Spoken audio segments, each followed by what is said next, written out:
The auction hall on Virelia Prime smelled of antiseptic and cold metal. Blue-white light panels buzzed overhead, reflecting off chrome railings and the polished floor where nervous footsteps echoed. At the center of the room stood a raised platform surrounded by transparent energy barriers. Inside it, rows of humans, men, women, and children, stood in silent lines, collars glowing faintly at their necks. Mira kept her chin down and her breathing steady. She'd learned quickly that eye contact drew attention. Attention raised bids. Raised bids meant worse futures. A bell chimed. The alien auctioneer, tall and mantis-like with iridescent chitin, stepped forward. Its voice crackled through the translator system, smooth and practiced. Lot 472. Female human. Estimated age 23. Genetic health rating, above average. Neural adaptability, high. Obedience score, untested. Bidding begins at 500 credits. Myra's stomach tightened. She knew the routine. She'd watched others before her, friends from the holding pens, people who cried or screamed until shock collars silenced them. Mira had chosen a different strategy. Endure, observe, survive. Hands, clawed, tentacled, mechanical, rose around the hall. Numbers climbed. Credits meant power. And power decided who owned your future. Sold, the auctioneer declared. To buyer Theta 9. A mechanical drone descended. The barrier flickered open. Mira was guided forward by gentle but unyielding force fields. She didn't resist. Resistance got punished. Instead, she memorized every detail. Exit doors, guard positions, security cameras. The habit of hope had nearly been beaten out of her, but something stubborn still burned inside. Theta 9 awaited her outside. A tall, robed alien with 6-jointed arms and a face hidden behind a mirrored mask. Its voice came through a filtered speaker. You are property now. Designation, Mira 472. You will obey. Mira swallowed. Yes, she whispered. She was led onto a transport shuttle. As the auction hall shrank behind her, she told herself the same thing she'd repeated every day since Earth fell to the Galactic Consortium. I am still human, and humans adapt. Theta 9's estate lay on a distant moon, a sterile compound of black glass towers and artificial gardens. Myra's new quarters were clean, quiet, and locked from the outside. She was given food, clothing, and lessons. They wanted to train her. Theta 9 was a researcher, a collector of curiosities. Humans, it seemed, were the newest fascination in the galaxy, fragile, emotional, unpredictable creatures with strange persistence. Mira was subjected to cognitive tests, memory drills, emotional simulations. They observed how she reacted to kindness, cruelty, boredom, stress. She played the part of obedient subject. She answered when spoken to. She kept her eyes lowered. But she listened and learned. Theta 9's compound held a secret. Beneath the surface levels, hidden behind biometric locks and quantum encryption, was a forbidden laboratory. Mira discovered it by accident, or rather, by patience. She'd noticed how Theta 9 disappeared for hours, always after certain encrypted transmissions. She memorized access codes by watching reflections on polished surfaces. She studied guard rotations. She waited.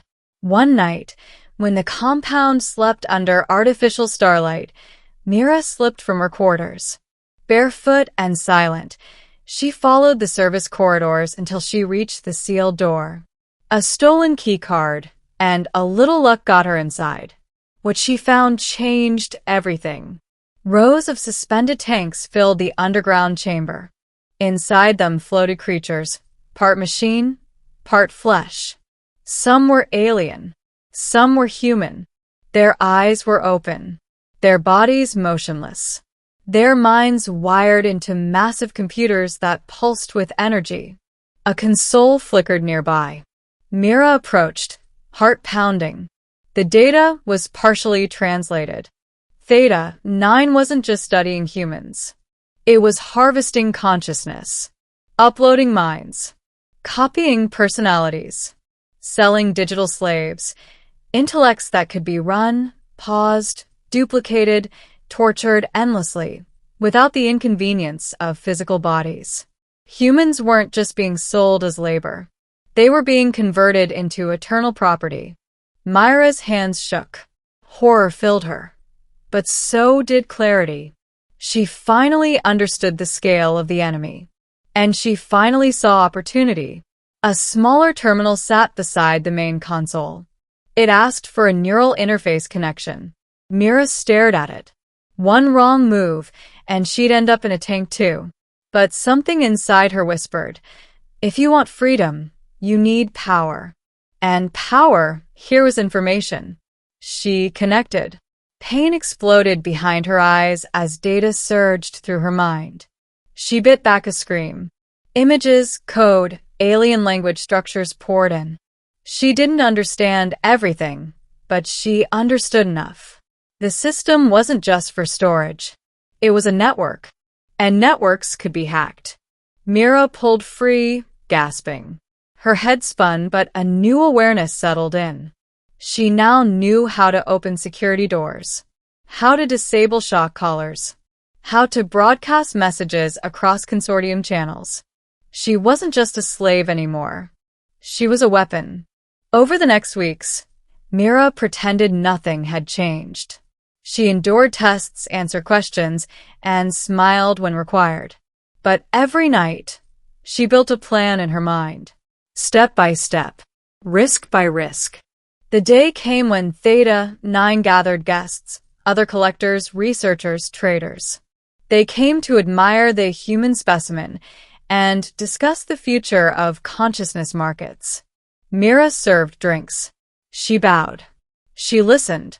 When Theta 9 finally commanded, demonstrate emotional compliance, Mira stepped forward and lowered her head. But her fingers brushed the hidden transmitter in her sleeve. She triggered it. Across the compound, shock collars flickered off. Locked doors slid open. In the underground lab, tanks began emergency release cycles. Conscious minds, human and alien, were uploaded into the network's open channels instead of storage drives. Then Mira spoke, her voice calm but clear. You wanted to understand humans, she said. Here's your lesson. Theta 9 turned sharply. What have you done? Mira met its mirrored mask. For the first time, she didn't look away. We don't stay owned. Every screen in the compound lit up. Every connected system echoed a single broadcast message, coded in hundreds of languages. To every enslaved world. To every captured mind. To every stolen human colony. A door had been opened. Security drones surged toward her, but they froze midair. The network had locked them down. Theta 9 staggered, clutching its head as its personal neural systems overloaded with incoming liberated minds screaming through the circuits. Mira stepped back as chaos erupted. Prisoners escaped. Systems failed. Guards fled. The estate burned with blue electrical fire. She ran. By dawn, Mira stood on a stolen shuttle overlooking the smoking remains of Theta 9's empire. The ship's navigation system flickered, waiting for commands. She didn't know where she'd go next. She didn't know how many would answer the broadcast. But she knew one thing. The galaxy had just learned a dangerous truth. Humans were not merchandise. Humans were not data. Humans were not property. We are the species that breaks chains. Even when sold. Even when beaten. Even when nearly forgotten. Mira leaned back in the pilot's seat and whispered to the stars. You tried to buy us. Now you'll learn what we're worth. The shuttle vanished into hyperspace, carrying a single human, armed with stolen knowledge, unbroken will, and a fire that no market in the galaxy could ever price. And somewhere, in hidden networks and freed minds, a quiet rebellion began. Because humanity had found something worth more than money: freedom. The shuttle pierced the edge of the system, stars stretching into silver lines as hyperspace engaged. Mira didn't look back at the burning moon behind her. What mattered was what she'd released: the stolen minds now free, the broadcast spreading across consortium space like a virus of awakening. She was still hunted, still alone, still a fugitive with no home. But she was no longer property.